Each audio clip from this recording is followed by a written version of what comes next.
Good morning, Trucker Todd here, and time for another video. It's early morning here, so it's still dark outside, but I hope you guys can see me all right. It's time for another video. This Wednesday, hump day of the week, we've got a lot to talk about. As you can see by my surroundings, I'm back in the truck. So, what'd they find wrong? How much did it cost me? How long was I down for? What do I think about the shop? What do I think about Dart handling all this stuff? We've got a lot to unwrap in this video, and we're going to try to get through it as quickly as we can. So you guys bear with me. Let's jump right into today's video. Here we go. Hey, Trucker Todd, cutting into this video real quick to tell you about a great app I've found. I've been telling everybody about it. Of course, I'm talking about the Mudflap app. The Mudflap app gives you a chance to save 20, 30, even 50 cents a gallon off the price of fuel. And the great thing is you don't have to be a truck driver to use it. If you use diesel, if you have a diesel vehicle, you can use the Mudflap app and start saving money today. And if you click on the link in my description below, you'll receive a $10 credit on your first fuel purchase if you fuel within the first 5 days after you've downloaded the app.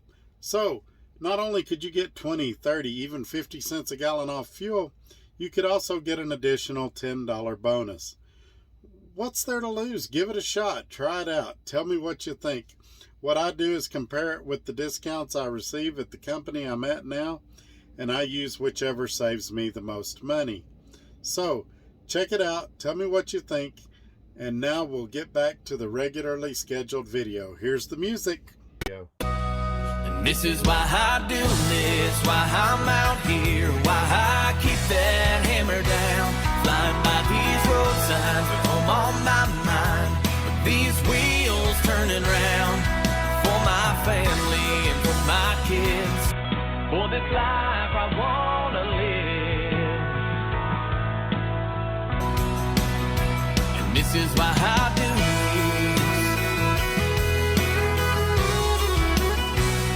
this. Okay, folks, we're back. And before we go any further, you guys give this video a thumbs up. Share this video on your social media platforms. Also, folks, right below the video, you'll see the opportunity to subscribe. Click subscribe, wait a few seconds, click that bell, then it'll pop up some more stuff. Select all. You'll be notified when I put out future videos. That really helps me out when you do that and when you share these videos. Speaking of sharing these videos on your social media platforms, if you look in the description below, you'll see my Instagram, you'll see my Facebook, you'll see my email there. Feel free to join me on those other platforms. From time to time, I'll put content there that does not make it to the YouTube channel. Also, you can leave a comment below. But if there's something that maybe you want to ask me or you want some more personalized answers for your specific situation, shoot me an email and I'll get back to you as soon as I can. Okay, folks, you guys know that I love it here at Dart Transit. If you would like to know more about working at Dart Transit, perhaps you're interested in dedicated opportunities, perhaps you're interested in company driver opportunities, or maybe even you want to lease a truck like I do. I've put my recruiter's information down there. Give her a call. She loves answering your questions. And give her my driver number while you got her on the phone. Say, hey, I've been watching Trucker Todd. Here's his driver number, 58180. And if she's gone to lunch, leave her a voicemail. Give her your phone number and say, hey, I've been watching Trucker Todd. His driver number's 58180. Now, her and I deal with each other all the time, so she's probably going to know that, but that really helps me out. If by chance she's gone to lunch and you get somebody else, give them that driver number of 58180. It really helps me out, and it allows me to help you should the need arise. Okay, folks, as I stated in the monologue, we've got a lot to discuss today. As you know, my truck broke down a few weeks ago. It was having a transmission fault that kept showing up on the screen, and the truck would start shifting erratically. My fuel economy was going down. Sometimes it would ping pong between gears and I would have to pull over on the shoulder, turn the truck off a couple of minutes, and then the code would go away for a few minutes before returning.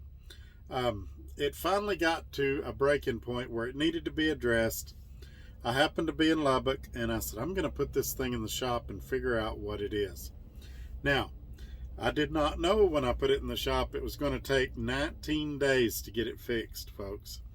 And it's because we had to get PACCAR's tech support involved and all of this. And we're going to talk about the shop. I'll tell you what I think about them.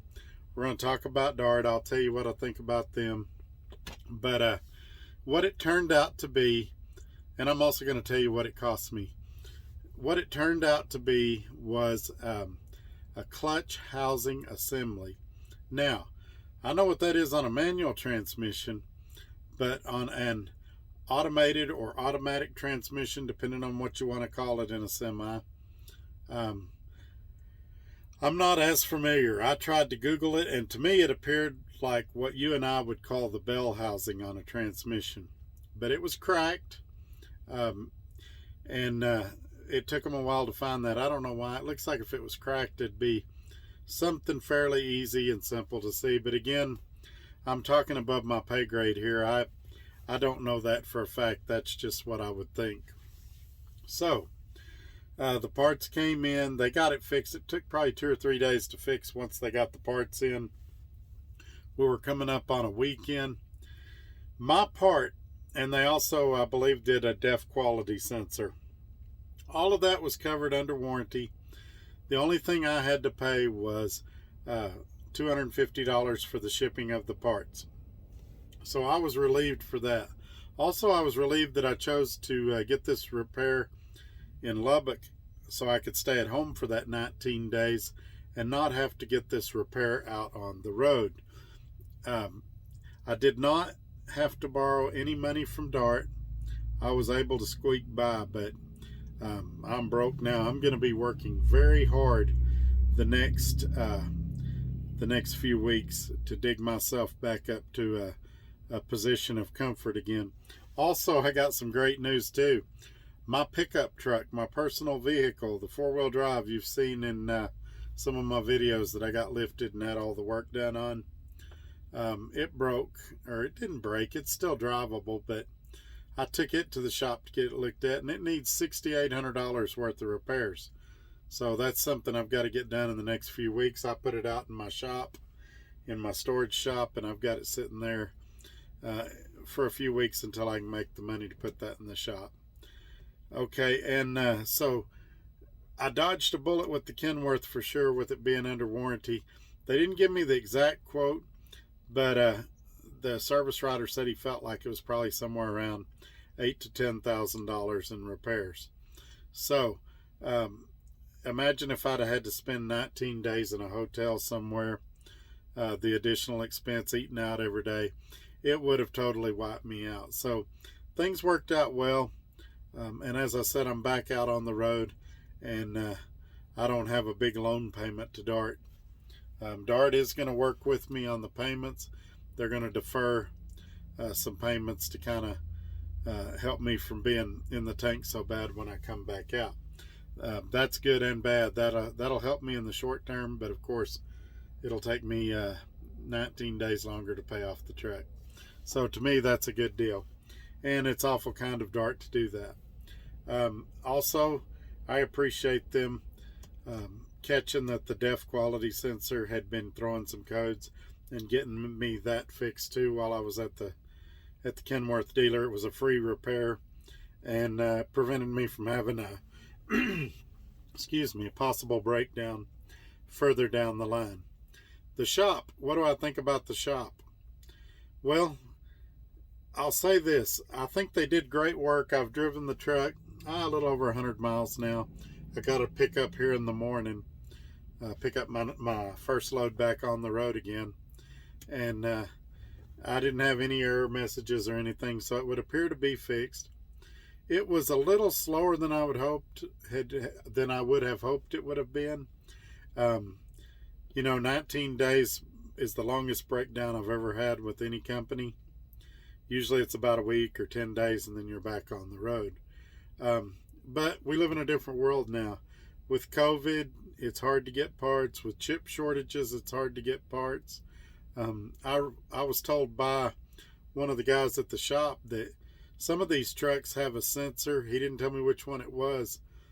That there's like a 3-month back order on them because inside the sensor is some copper, and they're having trouble getting copper. So I'm not going to be too hard on the shop. They did great work. They were friendly. I received 2 text messages a day updating me on the truck, so the communication was great. But I guess anytime you go to a shop, you're always hoping it was faster. But I'll take it as just the times we're in right now. And I was telling my uncle earlier, or last night on the phone, that let me think how I said it to him. The more complicated vehicles get, the more stuff that goes wrong with them. I wish there was a simple car that you could get like in the old days, or a simpler truck. I mean, in the old days, when you had the cab overs and stuff, and even the first conventionals, drivers would get out and fix them themselves. And if other drivers saw you working on your truck, they would come over and help you. Now with all the diagnostic equipment you got to have, and all the sensors you've got to have, you're really limited in what you can do. And so I heard another guy I watch on YouTube, KB the Smooth One, I heard him say in his video that these trucks are going to always have something little wrong with them here and there. And the more of these things you can fix on your own, the less downtime you're going to have and the more money you're going to save. But when you get into the real deep stuff, it's better to just let the guys that have the tools and the diagnostic equipment take care of it. But anyway, I'm going to wrap this video up. Coming up next, we're going to talk about something that I never thought we'd be talking about. I have covered it before, but home time. I'm getting a ton of questions about home time at DART and home time in general with an over-the-road company. And so we're going to do a video on home time. We're going to do a video on truck driving schools. I'm getting a lot of questions about truck driving schools. Is it better to go to one with a company, or is it better to go to a private school? And can you get a job without going to truck driving school? In the old days, a lot of times, I've had guys tell me stories about their uncle or their dad said, I'm going to go to sleep, drive this truck to St. Louis. And that was their on-the-job training. Obviously, we live in different times now, but we're going to talk about that. And of course, I'll have stuff pop up, but we're going to do stuff that's more for you newer guys that maybe hadn't been driving that long, or for some of you guys that are considering doing your lease purchase for the first time. So I'm going to go ahead and wrap this video up. I've got to go pick up my load. You guys have a great day, and we'll see you on Friday. Take care. Bye-bye.